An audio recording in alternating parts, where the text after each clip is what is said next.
지난주 이 시간부터 우리 믿음의 족장들에 관해서 말씀을 이제 함께 배우기 시작했습니다. 아브라함이란 사람이 하나님의 부름을 받고 우리의 믿음의 조상이라 이렇게 됐는데, 아브라함이 믿음의 조상이 된 것은 아브라함이 특출나게 훌륭한 사람이어서가 아니고 우리와 다를 바가 없는 사람인데, 하나님이 그를 부르시고 또 연단시키고 그리고 믿음을 주셔서, 그래서 모두가 다 자기 힘으로 자기 방식으로 사는 사람들 가운데서 아브라함이라는 사람이 최초로 하나님을 믿고 그분에게 맡기고 사는 그런 최초의 사람이 되었다. 그런 의미에서 아브라함이 믿음의 조상이다라는 것을 말씀을 드렸습니다. 오늘은 위기 앞에서의 아브라함의 모습을 보겠습니다. 우리는 보통 생각하기를 내가 예수를 믿기 시작하면 내 이 어려운 살림도 좀 나아지고 또 내 복잡한 문제도 풀려지고 모든 게 잘 되겠지라고 기대하고 예수 믿기 시작합니다. 일반적으로 그게 맞습니다. 그런데 어떤 경우에 그렇지 않을 수도 있습니다. 신앙생활을 열심히 하려고 하는데도 불구하고 삶은 여전히 곤고하고 또 육신적으로 어려움이 전혀 해결되지 않는 것 같아서 이 신앙생활이 과연 내게 의미가 있을까 하면서 신앙의 회의를 갖는 사람도 있습니다. 예수 믿으면 복받는다 하는 말을 듣고 인생의 전환점이 될 것 같아서 시작했는데 복은커녕 더 미궁으로 빠져가는 그런 어려움이 다가오고 예기치 못했던 고난을 만나게 되면 예수 믿기 시작하는 것을 후회하는 사람도 생길 수가 있습니다. 기도하고 예배하고 시작한 일인데 오히려 예기치 않은 난관에 부딪혀 하나님을 원망하면서 하나님 이럴 수 있습니까? 하는 분도 있을 수 있습니다. 오늘 본문은 바로 그런 사람들을 위해 주신 메시지라고 생각합니다. 본문 이렇게 시작합니다. 10절 말씀, 그 땅에 기근이 들었으므로. 그 땅에, 그때가 언제입니까? 아브라함이 하란에서 그 아버지 데라가 죽은 이후에 비로소 하나님의 말씀을 따라서 가나안을 향해 출발했습니다. 오랜만에, 상당히 오래전에 부름을 받고 그 길로 가려고 하다가 하란에 발이 묶여 있었는데 아버지 데라가 돌아가시고 나서 드디어 이제 정리를 하고 하나님께서 명령하신 가나안 땅으로 들어갔습니다. 굉장히 기대가 컸습니다. 이제 하나님이 맨 처음에 말씀했던 그 축복이 우리에게 오겠지. 이 땅이 과연 젖과 꿀이 흐르는 그 복된 땅이 되게 해주시겠지. 그리고는 하나님께서 말씀하신 말씀에 따라서 아무 대책 없이 무턱대고 그 땅에 들어왔습니다. 하나님 약속을 믿고 그 숱한 고생을 이기며 많은 것들을 다 떨어내면서 드디어 가나안 땅에 왔는데 와보니 기근이 딱 들기 시작합니다. 약속의 땅, 축복의 땅에 들어가서 감격스러운 제단을 쌓고 이제 막 새로운 출발을 했는데 때 아닌 기근이 와서 생존 자체에 위협을 당하게 됐습니다. 그래서 아브라함은 살기 위해서 애굽으로 갔다. 이게 본문의 내용입니다. 약속의 땅에서 못 버티고 가나안 땅을 등지고 애굽으로 갔다. 누가요? 우리의 믿음의 조상인 아브라함이 그렇게 했다는 겁니다. 성경학자들은 종종 아브라함이 애굽에 간 것이 잘한 것이냐 못한 것이냐를 놓고 시비를 합니다. 잘못하지 않았다는 말을 들으면 아브라함이 애굽으로 내려간 그 자체를 하나님이 책망하신 적이 없지 않느냐, 그러니까 잘못이 없다. 반면에 애굽으로 간 것이 잘못이다 하는 사람들은 성경에서 애굽이라는 것은 세상의 상징인데 기근을 못 견뎌서 애굽으로 간 것은 예수 믿기 시작한 성도가 어려움을 이기지 못해서 세상으로 돌아간 것과 같다, 그렇게 말합니다. 오늘 본문을 좀 더 자세히 볼 필요가 있는데, 우선 애굽으로 내려간 그 사실 자체, 그것을 우리가 시비를 삼을 것이 아니라 그가 만약 하나님의 명령에 따라서 애굽에 갔다면 하나님의 명령에 순종하는 거니까 애굽으로 갔든 어디로 갔든 문제가 되지 않겠죠? 성경에 역사적으로 애굽에 간 사람들이 있습니다. 요셉이라는 사람이 애굽에 팔려갔습니다. 그런데 그가 애굽에 팔려가는 것이 저주가 아니고 사실은 야곱 가족 전체를 구원하기 위해서 하나님이 먼저 보내신 사건이었습니다. 또 예수님께서 태어나시자마자 헤롯의 위협을 받고 애굽으로 가신 적이 있습니다. 하나님이 애굽으로 가거라 지시하셨습니다. 근데 본문에 보니까 아브라함은 하나님의 지시를 받은 바 없이 자기 생각으로 갔습니다. 12장 4절 말씀 보면 이 아브라함이 여호와의 말씀을 따라갔고 라고 되어 있습니다.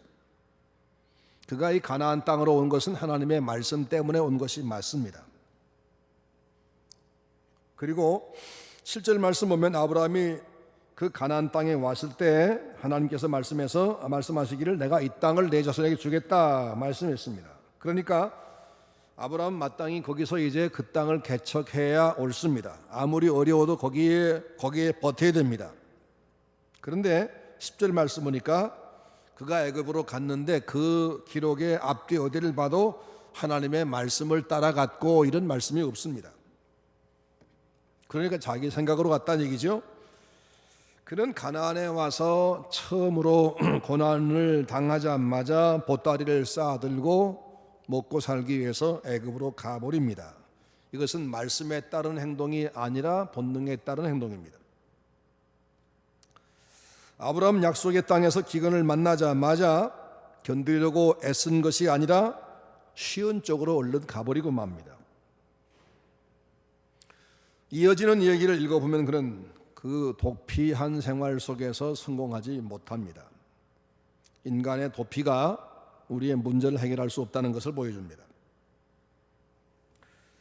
우리는 어려움을 당하면 본능적으로 피할 곳을 찾습니다.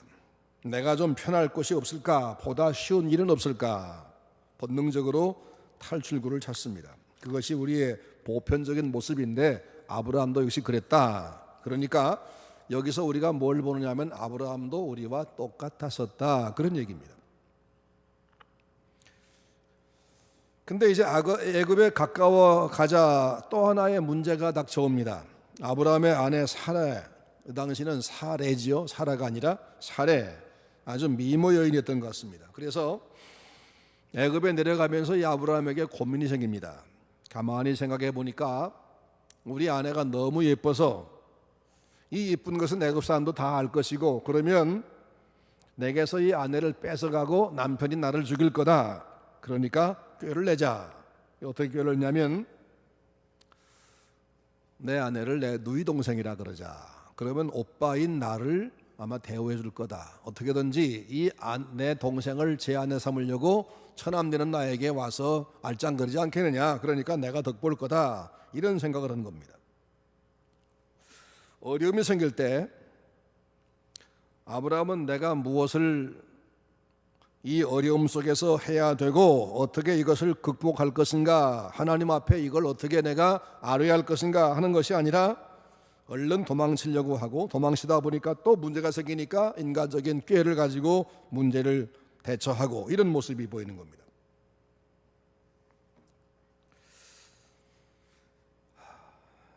아내에게 남편이 치졸하는 부탁을 합니다. 여보, 누가 당신과 나와의 관계를 묻거든 오빠라고 그래. 우리 누이 동생, 오빠와 동생 간 남매가 아니라고 하자. 그래야 당신도 살고 나도 산다. 여러분, 이런 말 들으면 어떻게 생각하십니까? 믿음의 조상도 참 어쩔 수 없는 존재구나. 참 속물이구나. 이런 생각이 들 것입니다. 이 아브라함을 향해서 누가 돌 던질 사람이 있습니까? 인간이 불리한 상황을 만나면 하나님을 찾는 것이 아니라 대뜸 생각하는 것이 치사한 생존 본능이 발동된다는 사실입니다. 살아남기 위해서, 손해보지 않기 위해서 예수 믿는 사람의 그 본질도 버리고 신분에 관계없이 그렇게 인간적인 지혜를 꾀를 내는 그런 모습입니다. 목사도 강도 만나면 살려주세요라고 손을 번쩍 들게 돼 있고, 장로님도 죽을 병에 걸리면 지난날의 삶을 조용히 반성하면서 내가 다 하지 못한 것이 뭘까, 내가 죽음 직전까지 내가 뭘 하다 갈 것인가 하고 준비하는 것이 아니라 어디 가야 살 약을 구할까, 여기에 몸부림을 치게 되어 있는 것이 인생입니다. 이게 인간의 모습이에요. 그러니까 우리의 믿음 주상 아브라함이 우리와 똑같았다, 다를 바가 전혀 없었다, 이 얘기를 계속 우리가 볼 수 있습니다. 찰스 스윈돌이라는 유명한 목사님이 있는데, 그 목사님이 하루는 강단에서 당당하게 이런 설교했습니다. 여러분, 우리의 신앙생활은 철저하게 법을 지키는 데서 시작합니다. 신자가 사회법이나 교회법을 철저하게 지키느냐 못 지키느냐, 그것 따라서 그의 신앙의 진위를 판별할 수 있습니다 라고 힘차게 설교를 했습니다. 그리고 설교한 지 얼마 되지 않아서 목사님이 차를 운전하고 가다가 내거리 지나가는데 노란 신호가 났어요. 정지할 수가 없어가지고 지나다 보니까 중간쯤에서 빨간 신호로 바뀌어버렸습니다. 근데 그 광경을 교인 중에 두 분이 봤습니다. 집에 도착하니까 전화가 왔어요. 목사님, 오늘 낮에 빨간 신호등에 목사님이 건너가는 걸 봤습니다. 그냥 지나가셨죠? 그래서 이제 부인도 시인도 못하고 오물거리는데, 목사님, 그걸 저만 본 게 아니라 다른 분이 함께 또 봤습니다. 제가 목사님 댁으로 갈 테니까 이 얘기에 대해서 토론 좀 하시지요. 목사님이 큰일 났습니다. 그래서 궁리 하다가 이제 이 두 분을 만나기 위해 준비하는데 가슴에다가 두 개의 딱지를 붙였습니다. 하나에다가는 나는 죄인이다 라고 써붙이고, 하나에다가는 너희 중에 죄 없는 자가 돌로 나를 쳐라, 그러고 갔다 합니다. 사람이 곤경에 처하면 얄팍한 지혜가 떠오르는 것입니다. 그 밖에는 빠져나갈 방법이 없다고 생각하는 겁니다. 믿음의 조상이라고 하는 아브라함도 위기를 만나니까 우리와 똑같은 생활을 했고, 오히려 우리가 생각지도 못한 치졸한 생각도 했었다, 이렇게 볼 수가 있는 겁니다. 그러니까 아브라함이 우리의 믿음의 조상이 된 것은 우리보다 어떤 질적으로 우월하기 때문이 아니고, 믿음의 질이 우리보다 더 우수해서가 아니라, 다만 우리와 똑같은 사람인데, 똑같은 사람들이 모두가 다 그렇게 연약하고 그렇게 모자라고 그렇게 죄스러우면서도 그렇게 죄된 생활 속에서 자기 방법으로만 살아갔지만, 이 아브라함은 자기 연약함, 자기 대책 없음을 발견하고는 자기를 의지하지 않고 하나님 의지하기 시작한 첫사람이었다. 아브라함이 바로 그런 점에서 믿음의 조상이다, 그런 말입니다. 그러니까 아브라함은 처음부터 월등한 신앙 가진 사람은 아니었고, 우리와 똑같았는데 하나님이 그를 이끄시고 연단하고 가르치고 하시는 과정을 통해서 믿음이 훌륭해졌을 뿐입니다. 자, 아브라함의 아내 입장에서 볼 때 남편의 태도가 얼마나 기가 막히겠습니까? 남편은 사람이 자기를 지킬 생각은 안 하고 자기 목숨 죽을까 봐서 아내를 버리며 노이라고 거짓말시키는 그런 모습을 보니, 요즘 여성 같으면 어떻게 말하겠나요? 당신 나의 남편 맞아요? 창피해 죽겠네. 그럴 바에는 차라리 이혼해요, 막 그랬을 겁니다. 근데 성경에 보니까 사례는 그렇게 하지 않고 남편의 말을 따랐습니다. 그렇게 마음 준비를 단단히 하고 애굽에 들어갔습니다. 들어가니까 아니나 다를까 예상한 대로 사라의 미모가 금세 소문이 나고, 그리고는 이 사라를 탐내는 남자들이 많이 생겼습니다. 그 중에 결국 애굽의 왕에까지 소문 들리고, 그리고 왕이 이 사라를 데려가 버렸습니다. 자기 부인 삼으려고. 여기까지 볼 때 아브라함에게 이건 비극이고 큰일입니다. 그러죠? 하나님은 이 사라를 통해서 씨를 주겠다고 했고, 씨로 말미암아 천하 만민이 복을 받게 한다고 약속했는데, 그 씨를 낳아줄 아내를 뺏겼으니 이제 끝장난 겁니다. 그런데 놀라운 사실은 이 비극적인 상황이 장면이 바뀐다는 겁니다. 아브라함의 불순종, 남자답지 못한 이 치졸한 모습, 그런 거짓말, 그래서 어려움이 계속되어가는 상황인데 하나님은 그 상황을 바꾸어서 아브라함의 애굽에서 평안하고 넉넉하게 살 수 있는 기반을 만들어 주십니다. 애굽 왕은 사례를 데려가서 아브라함이 그의 오빠인 줄 알고 오빠 아브라함에게 양과 소와 노비는 이 하인들이죠. 하인들 그리고 많은 짐승을 주었습니다. 그래서 아브라함은 하루아침에 부인은 잃었지만 부자가 됐습니다. 근데 아내를 빼앗기고 물질을 얻은 것이 잘된 것일까요? 그게 아니었습니다. 잘못된 거죠, 틀림없이. 그런데 하나님은 그 잘못된 것을 잘되는 것으로 바꾸십니다. 어떻게 되느냐? 17절 말씀 보니까 여호와께서 아브라함의 아래 사레의 일로 바로와 그 집에 큰 재앙을 내리신지라 라고 말씀했습니다. 하나님이 사레를 데려간 애굽 왕의 가정에 문제가 생기게 했습니다.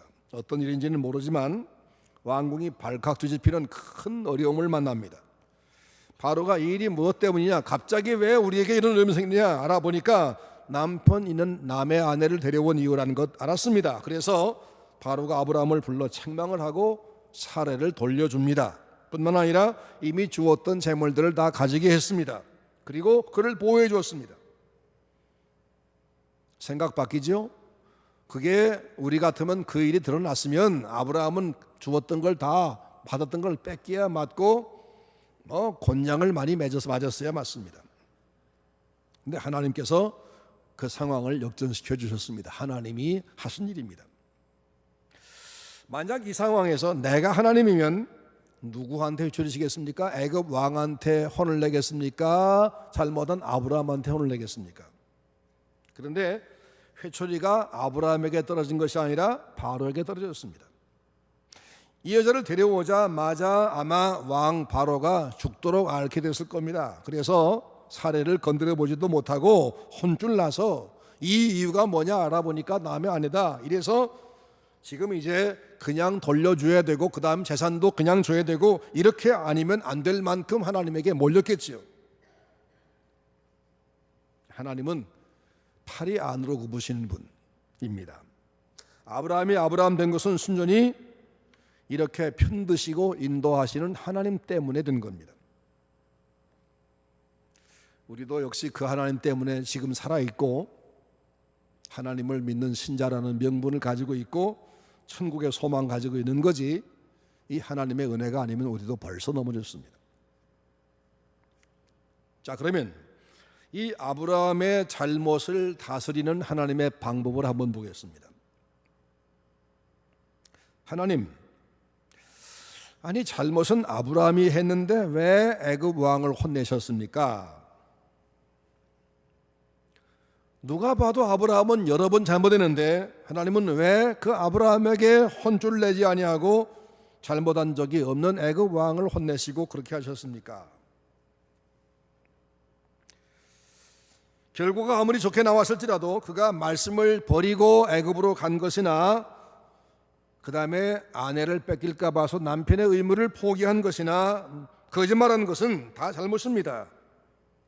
그러니까 하나님께서 그에게 벌을 줘야 됩니다. 그런데 벌을 주지 아니하고 그에게 오히려 보호해 주시고 그를 지켜주십니다. 왜 그렇게 했을까? 왜 잘못돼야 할 아브라함은 잘되고 그리고 이유 없는 애굽 왕은 벌을 받을까? 우린 두 가지 관점에서 생각할 수가 있을 겁니다. 첫째는 사라 때문입니다. 17절 말씀 보면 여호와께서 아브라함의 아내 사레의 연고로 그 집에 큰 재앙을 내리셨다. 이 진행되는 사건에서 무고한 희생자가 누구지요? 사라입니다. 사라. 하나님께 불순종하고 그리고 무책임한 남편 때문에 희생되고 있는 여자가 사라입니다. 하나님은 그 사라를 불쌍히 여기신 나머지 하나님이 개입하셔서 그를 욕보이지 않게 만드셨고 그를 지키셨다. 그렇게 말씀하고 있습니다. 하나님께서 개입하신 동기가 사라 때문이었다는 겁니다. 우리가 억울한 일을 당하면 자기를 억울하게 한 사람을 찾아서 그에게 보복하기 위해서 애쓰는 것, 싸우는 것, 그게 능사가 아닙니다. 억울함을 당해도 사라처럼 하나님을 바라보고 꾹 참으면 하나님이 개입하셔서 놀라운 역전을 만들어 주십니다. 하나님은 지금도 약한 사람들, 그래서 자기가 억울함을 당하면서도 그걸 어떻게 항변할 수도 없는 사람들, 항상 그들 편에 들어 계셨습니다. 그리고 그들이 부르실 때 들으셨습니다. 잘한 말도 못하고 애굽 왕에 끌려가면서 그 마음속에 얼마나 하나님 앞에 호소했겠습니까? 하나님의 긍휼이 고난당하고 절망하는 사람에게는 유일한 희망입니다. 하나님의 긍휼, 이것이 우리 희망입니다. 하나님의 긍휼이 고난당하는 사라를 지키셨다라고 볼 수 있습니다. 두 번째는 아브라함에게 때리는 징계의 방법보다 축복으로 끌어안는 방법을 선호하셨다라고 할 수 있습니다. 책망받아 마땅한 아브라함을 도리어 축복하신 하나님의 이유가 뭘까? 아마도 잘못을 저지른 아이에게 회초리를 계속하는 것보다 때로는 감싸 안고 함께 눈물 흘려주는 아버지의 그 태도가 감동을 주는 것처럼 하나님이 그러신 것 같습니다.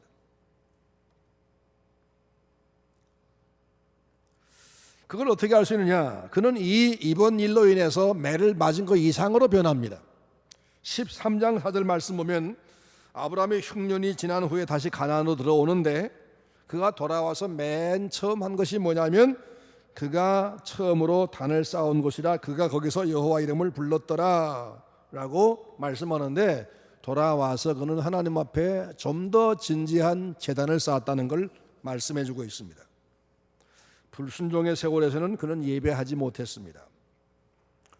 우리가 하나님 앞에서 말씀을 떠나 살 때는 진정한 예배가 없습니다. 주일날 예배에 참석할지라도 의미 없이 참석하는 예배는 참 예배가 아닙니다. 하나님 말씀에 떠난, 하나님 말씀에 순종하지 않는, 하나님에 대한 그 자비, 하나님의 은혜에 대한 경험이 없는 그 상황에서의 예배는 진정한 예배가 아닙니다. 아브라함이 애굽에 있을 때는 하나님과 자기와의 관계가 뭔지는 알긴 알았지만 거기는 기도 없이, 찬양 없이, 제단 없이 살았습니다. 근데 돌아와서 하나님 앞에 맨 처음 한 것이 뭐냐? 하나님을 부르며 제단을 쌓았다는 겁니다. 뭐 때문에? 애굽의 경험 통해서 하나님을 더 배웠다는 것, 하나님을 제대로 알았다는 겁니다. 그럼 애굽에서 배운 것이 뭡니까? 참으로 은혜로운 하나님, 자기가 10번, 100번 잘못했음에도 불구하고 그 잘못을 바로 치시고 책망한 것이 아니라 그걸 덮어주고 감싸주고 보호해 주신 하나님의 은혜, 그걸 통해 하나님을 그는 제대로 알기 시작한 겁니다. 마치 탕자의 아버지가 탕자를 대하는 방법과도 같습니다.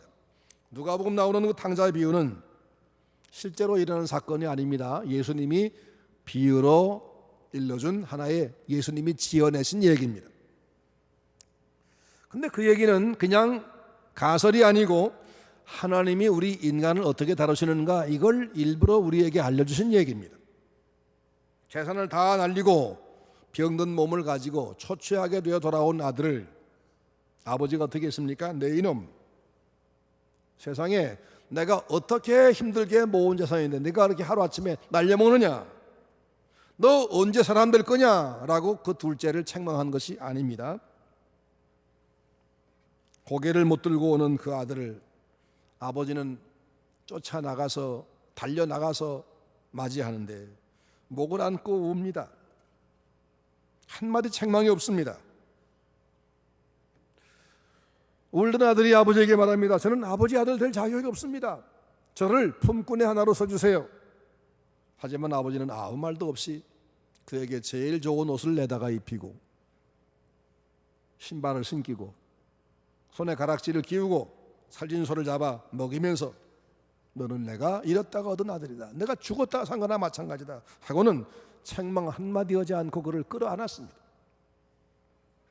이 탕자의 아버지의 모습에서 우린 누구를 발견하냐? 우리의 잘못할 때마다 잘못을 징계하는 하나님이 아니라 우리의 허물과 죄를 용서하고 끌어안고 덮어주는 사랑의 하나님, 진노를 속으로 삼키면서 더 큰 사랑으로 감싸 안는 하나님, 때려서 깨닫게 하기보다 감싸 안음으로 더 깊이 깨닫게 하신 하나님, 내가 너를 지금도 사랑하고 있단다. 이제는 좀 새롭게 시작해봐라. 이제 새롭게 시작해봐라. 이젠 때가 됐지 않느냐. 바로 이런 하나님의 사랑을 발견하게 됩니다. 바로 이런 하나님의 사랑이 지금 아브라함을 하나씩 하나씩 만들어 가고 계시는 겁니다. 아브라함은 이런 사건 통해서 깨닫습니다. 첫째는 하나님에 대한 깨달음입니다. 하나님이 누구신가? 눈에 보이지 아니하지만 내 삶을 간섭하시는, 내 삶을 쭉 추적하며 지켜보시는 하나님. 내가 잘못한 것을 반드시 처리하되 징계보다는 더 큰 사랑으로 한 번 더 기회 주시면서 제대로 바뀌도록 하신 하나님. 돌아온 당자에게 아버지가 잘못을 추궁하고 따지고 매를 졌더라면 아들은 뛰쳐나갔을지 모릅니다.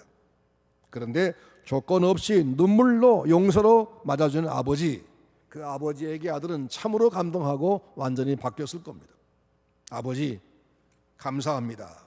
정말 감사합니다. 이제는 제가 제대로 된 아들 되겠습니다. 이제 다시 시작하겠습니다. 아마 그 아들은 수십 번 마음속에 그렇게 결심했을 겁니다. 하나님께 대한 불순종에도 불구하고, 아내를 내팽개친 잘못에도 불구하고, 찬송과 기도를 잃어버리고 살았던 지난 삶에도 불구하고 여전히 지키시고 여전히 끌어안고 기다려주신 하나님. 내가 위기당할 때 찾아와 건져주시고 표초대보다 후한 대접으로 무릎을 꿇게 하시는 그 하나님. 아브라함은 애굽에 갔던 삶에서 그걸 봅니다. 그래서 그는 돌아오자마자 하나님 앞에 참된 제단을 쌓는 신앙의 성장이 이루어진 겁니다. 그는 하나님을 깨달았습니다. 두 번째는 자기를 깨달았습니다.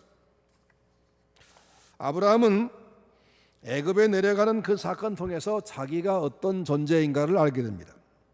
어려운 일을 닥쳐 봐야 인간은 자기를 압니다. 보통 때는 나는 참 대단히 모범적인 사람이다, 나보다 옳은 사람은 없다라고 생각합니다. 평소에는 우리 신앙을 모릅니다. 내 신앙이 좋은 것 같이 생각합니다. 그러나 우리가 위기에 닥쳐 봤을 때 내 본 모습을 압니다. 나는 참 믿음이 없었구나. 나는 별 수 없는 인간에 불과하구나. 위기를 만나면 그것을 모면하기 위해서 기도하러 가는 것이 아니라 당장에 사람을 찾아가고 거짓말하고 목숨을 구원하기 위해서 별짓 다 하는 그런 모습, 내 모습을 발견합니다. 아브라함은 자기의 그런 못난 모습을 다 겪게 됩니다. 아, 내가 이런 존재였구나. 그는 자신의 연약함, 무능함, 비열함, 부패함을 알았습니다. 그래서 하나님을 의지하지 않고는 도무지 내가 살 수 없는 존재구나, 이걸 알았을 겁니다. 그래서 그는 하나님 앞에 제단 사는 생활을 시작하는 겁니다. 우린 보통 때 자기를 잊고 삽니다. 그러나 위기를 당하면 우리의 연약한 모습, 우리의 부패한 모습, 우리의 무기력한 모습을 봅니다. 그래서 아브라함은 그 일 뒤에 진정한 제단으로 돌아간 겁니다. 저는 안 되겠습니다. 저는 믿을 만한 존재가 안 됩니다. 이제는 주님 뜻대로 하겠습니다. 이제는 제 마음대로 하지 않겠습니다. 이게 바로 그가 하나님 앞에 제단 쌓은 그런 자세인 겁니다. 자, 그렇다면 이런 얘기를 쭉 정리해 보면 아브라함이 된 것은 아브라함 개인의 기질이나 자질이나 어떤 특별한 신앙이 아니라 하나님의 사랑, 하나님의 용서, 하나님의 훈련, 하나님의 인내, 이런 것으로 만들어진 거였다는 겁니다. 여러분 어떻습니까? 여러분에게 찾아온 어려움에 여러분 어떻게 대처했습니까? 내가 명분이 난 틀림없이 수십 년 믿어온 신자인데, 대를 이어온 신자인데, 내 인생에 기근이 닥쳐왔을 때, 내가 살기 힘든, 살아남기 힘든 어려운 상황에 부딪혔을 때 나는 과연 말씀을 따라 행동하는가? 내가 그 어려움 속에서 맨 먼저 하나님 앞에 1대1로 마주 앉아 기도하기를 시작하는가? 아니면 내가 해오던 방법으로, 세상 방법으로 쉽게 위기를 모면하려고 또 범죄하지 않는가? 내 진실한 모습은 위기를 만날 때 드러납니다. 그러나 그런 모습 하나님은 그때 아니고도 이미 다 아시면서도 그 위기 속에 드러난 내 모습을 다 보시고도 또 찾아와 주시고 책망하기보다도 오히려 감사 안고 위로하면서 다시 한번 기회 주신 하나님, 그 하나님 앞에 우리가 하나님의 은혜를 발견하는 겁니다. 하나님의 고마우심을 경험하는 겁니다. 그리고 이대로 안 되겠다, 내가 지금까지는 꽤 좋은 신앙인처럼 생각되는데 이번 보니까 또 역시 나는 실망스러운 존재다. 그러니 이젠 더 이상은 내가 내 방식으로, 내가 해왔던 방법으로, 내 경험으로 하는 것이 아니라 이제는 철저하게 하나님 앞에 무릎 꿇고 제단 앞에서 그 말씀 따라 살겠다, 이렇게 나가야 하는 겁니다. 바로 그 길을 가면 그게 바로 아브라함의 후손입니다. 아브라함 후손입니다. 우리 모두가 하나님 앞에서 우리가 당하는 모든 어려움들, 우리가 당하는 모든 시련 속에서 항상 이 아브라함이 했던 일들을 우리가 생각해 보면서 날마다 신앙이 더 나아지고 좀 더 깊은 제단 앞으로 나가는 그런 성도가 되시기를 주의 이름으로 축원합니다.